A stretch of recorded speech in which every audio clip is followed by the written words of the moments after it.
Hello Facebook, hello ma communauté.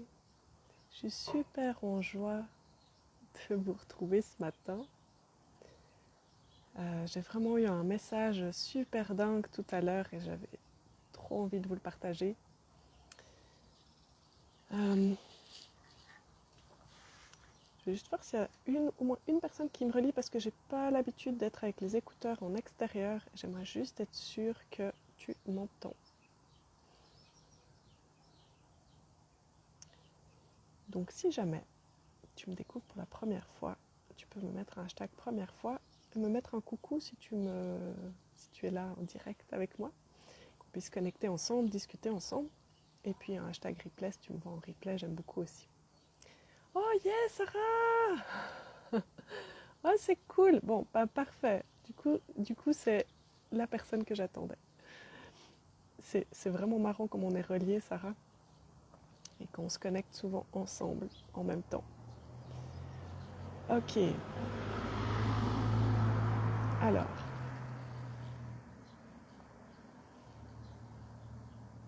ce matin, je me faisais pas mal de réflexions.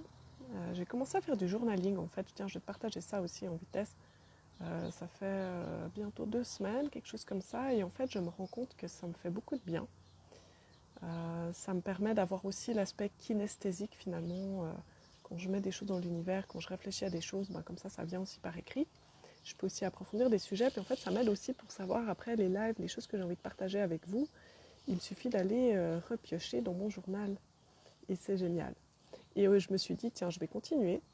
En plus, je fais ça le matin parce que je trouvais que je faisais un peu trop de réseaux sociaux, des fois juste comme ça, parce que le matin, je ne sais pas quoi faire d'autre, parce qu'il faut souvent gérer les enfants, mais moi, je déjeune pas, donc je suis juste voilà, assise avec eux. Donc, je me suis dit, ben, plutôt que de faire du réseau social le matin, quand je me lève, je vais écrire. Puis cette semaine, il n'y avait pas les enfants.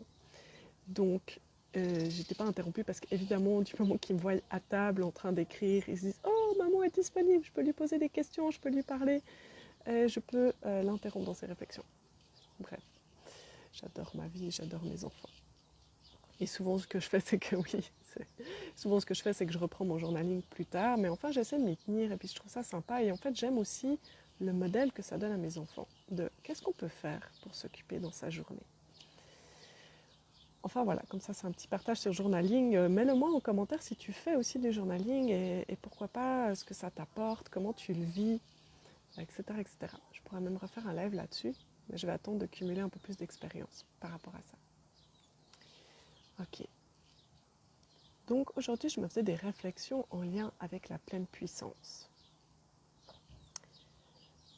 Et ce que j'ai reçu, c'est vraiment cette notion que la pleine puissance se vit dans l'instant. Elle se vit lorsque tu es connecté avec ton cœur, mais également que tu es relié finalement avec toutes les facettes de toi-même, tous tes centres énergétiques. Donc autant toi dans l'énergie et toi dans ton corps. C'est quand il y a vraiment un alignement parfait entre ton corps physique et tes corps énergétiques. Et ça passe aussi au niveau du cœur. Et c'est aussi lorsque tu es aligné dans tes désirs, moment après moment. C'est pas quand tu es en train de te projeter et de te dire j'aimerais ça. C'est quand tu es à l'instant en train de te dire ok, de quoi j'ai envie, de quoi j'ai besoin. Et en fonction de ce que tu vas ressentir qui est juste, qui est bon, tu vas réaffirmer certains choix et tu vas aussi simplement prendre tes décisions là maintenant. Et tu sais, ça peut être de quoi j'ai envie là maintenant. Ah, j'ai envie d'un deuxième café. Ou c'est le moment où je vais aller prendre ma douche. Tiens, c'est l'instant où je vais faire un peu de yoga. Tiens, là j'ai envie de mettre la musique puis de danser. Là j'ai envie d'écrire. Là j'ai juste envie de méditer. Ah tiens, là j'ai envie d'aller écrire un post sur tel sujet et d'aller partager ça avec ma communauté. Donc c'est vraiment instant après instant, c'est quoi mes désirs. Et c'est de faire confiance que, en fait, tu vas savoir construire ta journée instant après instant en restant vraiment connecté à toi. Donc, c'est pas évident de mettre des mots là-dessus pour expliquer ça, mais c'est vraiment, tu sais, t'as pas toujours un plan pour toute ta journée. C'est vraiment, instant après instant, tu vas construire ta journée en faisant confiance que ça va être juste la manière dont tu l'as construit, puis qu'ensuite, quand tu arriveras par exemple au soir ou au lendemain matin et que tu vas réfléchir à ta journée, tu vas pouvoir te dire « Waouh, c'était vraiment la journée dont j'avais besoin, elle était parfaite ». Donc pour moi, c'est aussi ça la pleine puissance. C'est à ce moment-là que tu rayonnes, c'est à ce moment-là que les gens ils te trouvent rayonnante. C'est quand tu te permets de faire exactement ce que tu ressens qui est juste pour toi, instant après instant. Et c'est aussi finalement, quand tu te permets en fait, ça c'est même, ça vient ensemble, quand tu te permets de vivre tes désirs instant après instant, tu sens une grande paix intérieure, puis une grande confiance. Parce qu'en fait, tu ne peux pas construire ta vie instant après instant si tu n'es pas dans le lâcher-prise que tout va être parfait. Si tu n'es pas dans le lâcher-prise de l'instant présent. Donc en fait, ça vient ensemble. C'est parce que tu as une confiance absolue dans ce que tu ressens et dans ta capacité à mettre en œuvre ce que tu ressens qui est juste pour toi que tu vas vraiment pouvoir développer cette pleine puissance. Donc bien sûr, je l'ai évoqué plein de fois si tu suis mes lives, il y a toujours cette idée d'avoir un plan global pour sa vie, d'avoir des désirs puis de les assumer, puis de comprendre que personne d'autre à part toi peut prendre les décisions, peut choisir tes désirs et puis peut choisir d'y aller, les réaliser. Mais c'est pas parce que tu as des désirs qui ne sont pas encore là que tu dois te sentir frustré. Tu sais, c'est vraiment parce que la vie est un jeu et qu'on a le pouvoir de la construire. Et en fait, de toute façon, parfois tu te mets en tête que tu veux telle chose et parfois avant même de l'avoir atteint, tu vas faire grandir ça. Parce que plus tu te rapproches du but, en fait, c'est plus le chemin se raccourcit par rapport à ton but, plus tu vas avoir tendance à éloigner le but.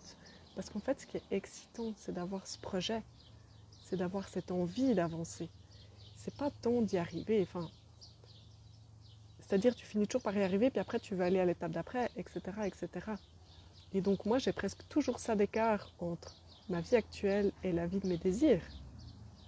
Mais c'est pas nécessairement une souffrance ou une frustration, ça l'a été à une époque d'avoir ce décalage. Et à certains moments, je me fais rattraper par cette frustration, mais en même temps, je comprends bien aussi que, en fait, j'y arrive jamais parce qu'à tout moment, dès que je m'en rapproche, ben hop, je grandis mon souhait, mon but. Et je comprends aussi que c'est vraiment dans la confiance de l'instant présent qu'on atteint nos objectifs. Et en fait, des fois, je me permets ou je ressens le goût d'aller plus loin dans mes objectifs parce qu'en fait, à un instant T, dans un moment de méditation, dans un moment de connexion avec moi-même, je sens que c'est déjà là. Je sens que ça arrive. Et ça me donne une paix et une confiance tellement grande que je me dis, ok, je peux aller à ce que je veux. Après, vu que c'est déjà là, je le ressens, c'est là. C'est pas forcément déjà dans la matière, mais c'est juste là, dans l'énergie. Et je suis, ok, c'est bon, je peux grandir ma vision. Parce que ce que j'ai demandé est déjà là. Donc je peux l'agrandir. C'est extrêmement jouissif comme sentiment et comme sensation. Et dis-le moi si tu vis des fois des instants comme ça. C'est vraiment comme des instants d'éveil, des instants vraiment de connexion très profonde avec la magie de l'univers et avec ma propre puissance intérieure. Et voilà, c'est ce que j'avais envie de te partager. C'est la même chose que je dis souvent qu'il ne faut pas attendre que toutes les conditions soient réunies pour vivre la vie de tes rêves. Quand tu décides que ça, c'est quelque chose qui te ferait rêver, tu le fais tout de suite. Tu te donnes le droit tout de suite. Tu sais, comme toujours dire « Ah, j'aimerais tant aller faire une randonnée sur plusieurs jours » ou tel type d'objectif, c'est « Ah, ok, bon, aujourd'hui, je regarde quel itinéraire je peux faire. Aujourd'hui, je regarde quel matériel je dois me procurer en plus. Combien ça va me coûter, etc., etc. » Puis tu commences ton projet tout de suite. Voilà, c'était mon partage du dimanche matin. Merci de m'avoir regardé. Si ça te parle, si tu vis ce que je dis, partage. Tu vas m'aider à propulser mon message plus loin et donc moi à vivre ma mission. Et peut-être aider des gens dans ta communauté en partageant mon message. Donc n'hésite pas, ça m'aide beaucoup. Yes, Sarah, ne pas procrastiner. Ben, des fois, c'est bon de procrastiner, mais il faut savoir pourquoi on le fait. Et c'est vraiment, en fait, quand tu as quelque chose qui te fait vibrer, puis que tu as envie d'y aller, à un moment donné, ben, tu sens quelles actions tu as envie de poser par rapport à ça. Et une fois que tu les as posées, ben, c'est juste d'accepter, ok, j'ai fait assez, je suis assez, je peux avoir sans être tout le temps dans le faire. Et juste regarder ce qui se passe. Yes. Hello Céline, je vois que tu viens de te connecter. Et puis je vois aussi Elisa. Yes. Hello les filles, ça me fait trop plaisir de connecter avec vous ce dimanche. Je suis hyper contente. J'ai vraiment de la gratitude. Et je vous le dis comme ça puisque vous êtes connectés. Là, je suis vraiment en train de repenser quel genre de communauté j'ai envie d'avoir. Et quand je réfléchis à quel type de personne j'ai envie d'être plus connectée, et ça, c'est la réflexion que je me suis fait hier, et je vois ça comme un signe que vous êtes là aujourd'hui, je pense à des gens comme vous. J'ai envie d'avoir plus de personnes comme vous dans ma communauté. Donc, je les appelle. Et voilà que ce matin, vous êtes connectés. Je trouve ça génial. Ah, je goûte ce moment. Yes. J'ai vraiment de la chance de vous connaître. Et en fait, j'aimerais que vous doutiez jamais que l'échange, il est réciproque. Sur ça, je vous souhaite un superbe dimanche. Comme vous le voyez, chez moi, il fait super beau, mais j'ai discuté avec Marie ce matin qui est sur Bordeaux. Elle m'a dit « Oh, il fait pas beau !» J'étais « Ah, moi, je suis sur ma terrasse et tout. » D'ailleurs, j'ai trop kiffé commencer mon dimanche comme ça. Là, j'ai mon chéri. Puis après, je suis allée sur la terrasse. Puis j'ai commencé à parler avec Marie. Puis on se fait « Ah, je fais tes dispo et tout. » Ouais, hop, on s'appelle, on passe un moment. C'est génial, Marie et moi, on est vraiment en très puissante connexion aussi. J'adore ça. Yes, je vous embrasse. À demain pour le 23e live. Et c'est déjà bientôt la fin. Waouh. Je pense que je vais recommencer. Et on verra. Peut-être sur ma page privée. Ah, yes, en Belgique. Ah, mais oui, Sarah, j'avais oublié, tu étais en Belgique, toi. Trop bon aussi. Yes, cool. Après, la Belgique, c'est au-dessus de la Suisse. Donc, je pense qu'on est... Bon, pas toujours, mais suivant le sens du vent, on doit avoir un peu les mêmes météos. Ah, trop bien. Allez, belle suite. Belle journée avec vos familles. Et puis, on se voit demain. Bisous.